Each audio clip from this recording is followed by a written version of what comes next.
This time we're talking to one of our deacons, Pat Hart. We're glad that you have time for this morning, Pat, and I just have a few questions. First of all, tell me a little bit about your background, where you come from, and what about your schooling.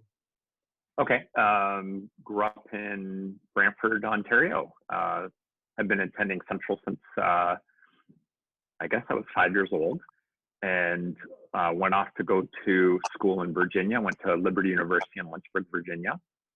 Have a Bachelor of Science in Psychology, and it was all taught from a biblical perspective, but it definitely was not the field I was meant to be in. Post-graduation, I moved to Oakville and lived in Oakville and Burlington for, I think, Virginia, Oakville, Burlington for about 10 years.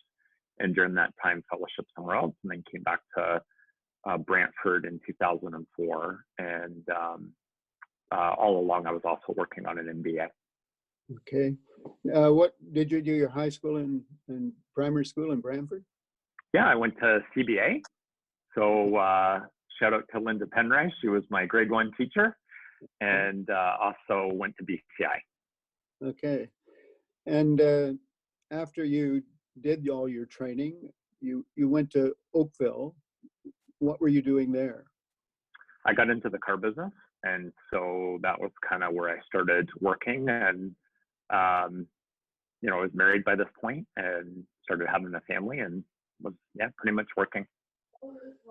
Did your wife come from Brantford too? Yes, she did. So she attended Central Baptist Church also, and also is a graduate from Liberty. Okay, good. Now you said you came back to Brantford in 2002? 2004, yes. 2004. And what did you come back to do? So at the time, my wife is an RN, and so I was working crazy hours in the car business, and she had started to nurse because we wanted our kids to be able to go to a Christian school.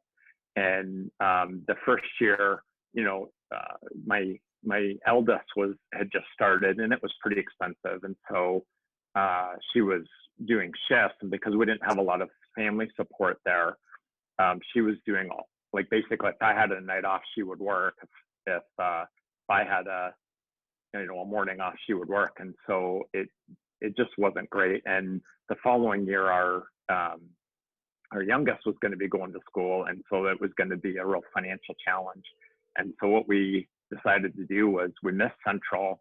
We wanted our kids to go to CBA, and so we made the decision to move back to Brantford. And it was a tough one because I didn't know if I was going to be commuting or what was going on in my career, and I'd passed on a career opportunity. But when I look back at our life, we can see that God was faithful all along, and that was probably one of the best decisions we've ever made.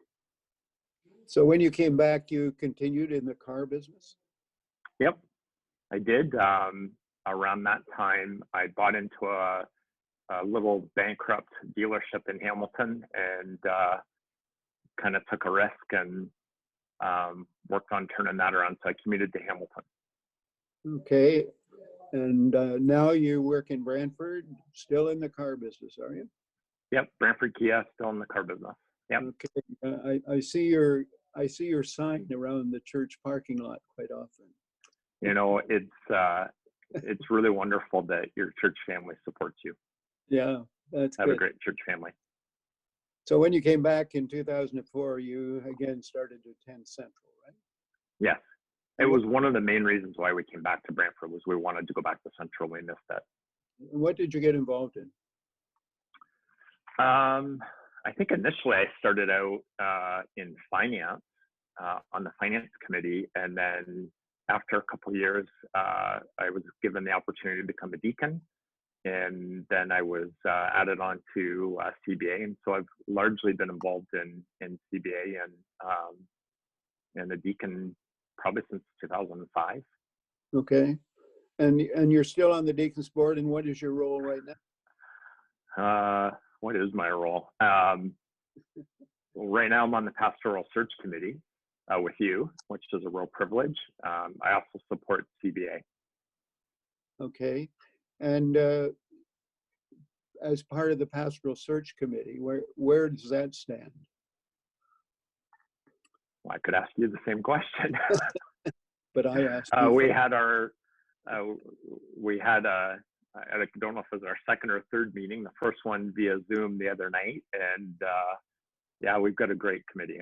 I'm really enjoying the people we work with, and we're very much in the preliminary stages of making sure that we're doing what our bylaws say, such as a survey to our church family, and making sure we've got a properly written profile for what we're looking for. Okay, and you're still involved with CBA. What's happening at CBA right now with this virus situation? Oh goodness. Okay, so right now we really don't have anybody in the school on a regular basis. Our faculty is working to connect with all the families, doing some teaching via Zoom. They've sent textbooks home and doing their best to adapt to this new lifestyle that we're in. So that's largely where we're at. And for the month of April, we announced that we would reduce tuition by 40% to try and help out given the circumstances that a lot of our families find themselves in. Yes, that's great. I saw that on Facebook, I guess it was. As you think of church right now and not being able to get together, how would you encourage our people at this time? Well, number one, I think we need to look forward and recognize that things are going to get better. And I shared with our search committee, I miss my church family. Like, I think I took it for granted, the ability to be able to go and fellowship with the body of believers and enjoy each other's company and, you know, laugh and communicate. And I definitely miss that. So I'm sure a bunch of you probably feel the same way. And so I would encourage you to reach out if there's a need, reach out if you just want to chat. You know, obviously there's FaceTime and Zoom, and get involved in whatever you can. So there's a bunch of great Bible studies on. I know Precept has one on Monday nights. I believe the youth have one on Wednesday nights. Shannon Green has a women's one on Thursday nights, along with Lars has one Thursday nights. And I can't remember if I've missed any of the other ones, but listen, you need the encouragement, so get involved in one of them. Yeah, thank you, Pat. We'd encourage people to go on the church webpage and see everything that's available to do. So we just keep praying for our church, and I thank you very much for sharing with me today.